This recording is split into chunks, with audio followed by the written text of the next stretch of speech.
take a look at this. The prosecutor investigating U.S. boat strikes and torture allegations in Ecuador in connection with the Trump war crimes blowing up those boats off the coast of Venezuela. The prosecutor was assassinated. We cut fentanyl. For years, they've been interdicting. They've been grabbing boats, bringing them in, putting them in court. They go out by the same night. They're back sending drugs by the ocean, by the Gulf, by the sea.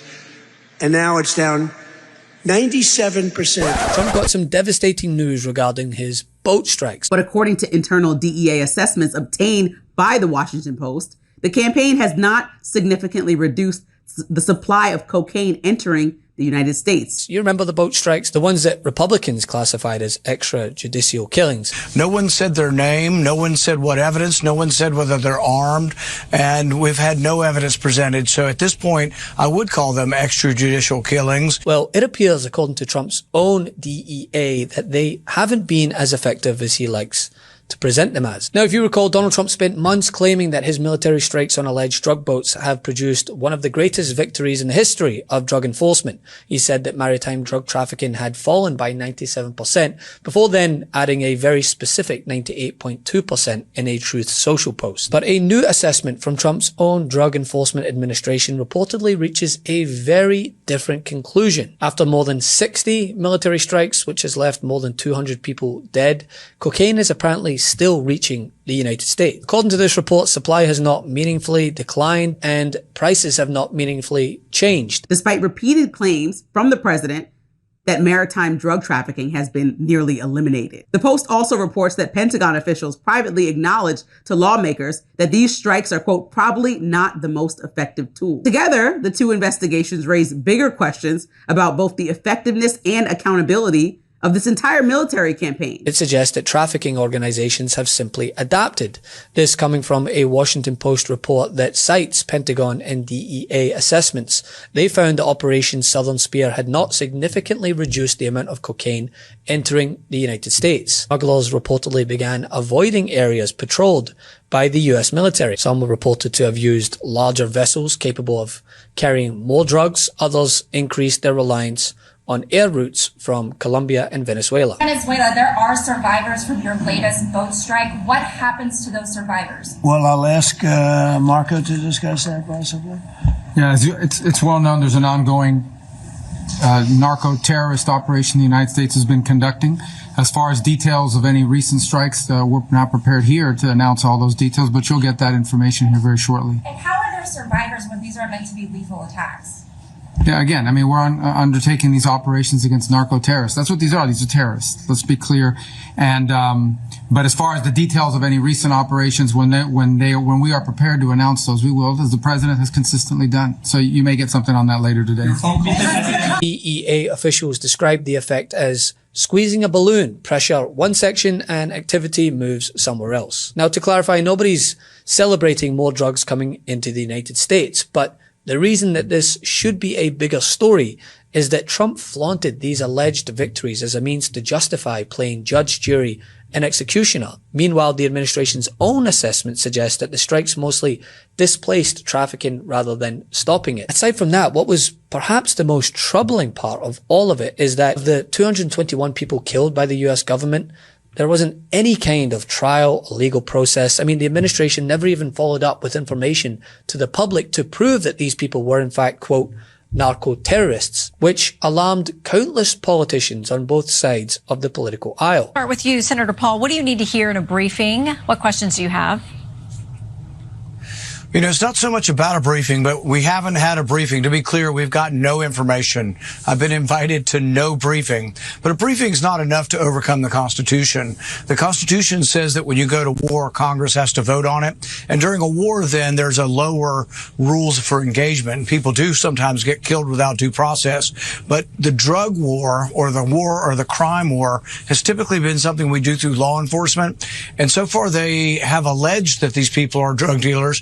No one said their name. No one said what evidence. No one said whether they're armed. And we've had no evidence presented. So at this point, I would call them extrajudicial killings. And this is akin to what China does, to Iran does with drug dealers. They summarily execute people without presenting evidence to the public. So it's wrong. All right, here's. Well, if orders are illegal, not only do they not have to follow them, they are legally required not to follow them. Do you think that constitutes an illegal order? I think there needs to be an investigation. And I hope that the reporting is not accurate. I care so much about the United States Navy and those service members. This was an operation involving the most professional members of the military, U.S. Navy SEALs, who I revere. I hope and pray that this is not true. But there needs to be an investigation by the Inspector General. Pete Hegseth fired many of the inspectors general in DOD. But who's ever left needs to investigate it. We're going to investigate it. I sit on the Armed Services Committee. We're going to have an investigation. We're going to have a public hearing. We're going to put these folks under oath, and we're going to find out what happened. And then there needs to be accountability. Let me ask you. And now this, you have the operational information indicating that the campaign did not even deliver the result that was used to justify it. But because Hoorah Hegseth is out here posting videos of bombs going off over Kid Rock tunes, that's supposed to hold up in court as a justification for capital punishment. I mean, what is happening here? If you look at our numbers, the drugs coming in through sea are down 91%. I'm surprised there's 9%. I don't know who's doing the 9%, but it's down 91. And we're going to start very soon on land, and I'm sure you're thrilled to hear that. All right, so Jessica, it takes 2 strikes to knock the boat down to the bottom of the ocean. How is that a war crime? Well, it's a war crime, and we didn't play any Republicans, but there were plenty of them that have been talking about, like John Yoo, who was the architect of the Bush 9/11 response, was talking about this as well, that if there are people who are shipwrecked, which is what these 2 survivors were. Survivors? They survived the first strike. They're not survivors. Okay. They're victims. You know, go ahead, I'm sorry. That's how the DOD manual says that you have to do it, that you have to take them, you should send a helicopter to get them out of there, and then you try them.